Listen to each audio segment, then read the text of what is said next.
سلامونه. په دغه ویډیو کې غواړم د اتموسفیر د فشار د قدرت یا ځواک په اړه تاسو ته یوه عملي تجربه ترسره کړم. دغه تجربه په لومړي کې غواړم په یو کوچني قطي باندې ترسره کړم او بیا غواړم تاسو دغه تجربه په لوی جسم باندې ترسره کړم. لکه څرنګه چې پوهیږو د اتموسفیر فشار په یو جسم باندې د درې خواونه واردېږي، یعنې هم د لاندې خوا نه، هم د بغلو د خوا نه او هم د پورته خوا نه په جسم باندې یو ډول واردېږي. تجربه تر پایه راسره وګورئ. په لومړی کې غواړم چې دغه بوتل په داخل کې زه یو څنډه د جوش اوبه واچوم. جوش اوبه اخلم او د دې قوطي په داخل کې یو څنډه جوش اوبه اچوم. یو څنډه جوش اوبه مې واخیستې او د قوطي په داخل کې مې واچولې. اوس قوطی اخلم او ده په ګاز باندې ږدم تر څو به په جوش باندې راشي. د بوتل په داخل کې چې کوم اوبه دي هغه په جوش باندې راغلی. اوس دا اخلم او په یخ اوبو کې ږدم.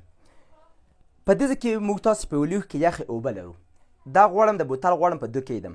اوس کله چې دا په داخل کې ږدم تاسو وګورئ څه پېښېږي.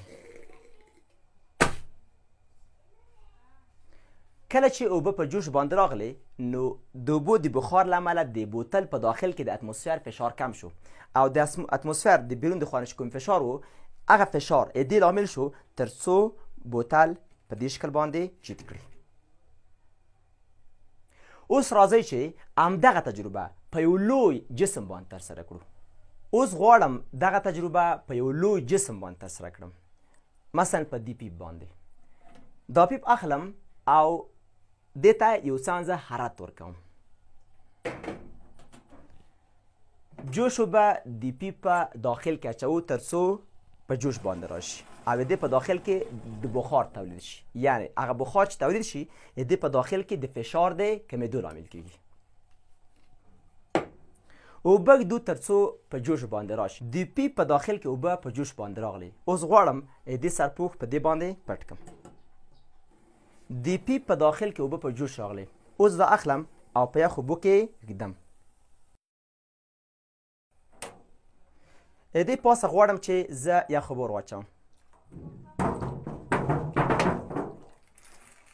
تاسو ګورئ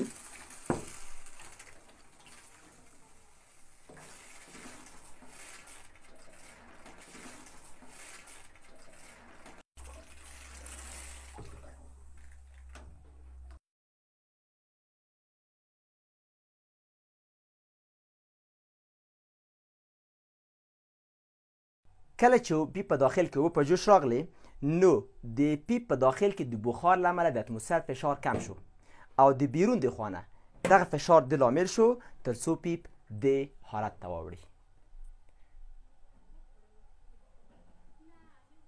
که غواړئ چې دا ډول نور ویډیوګانې هم درته جوړې کړم نو حتما ویډیو سره شریکه کړئ.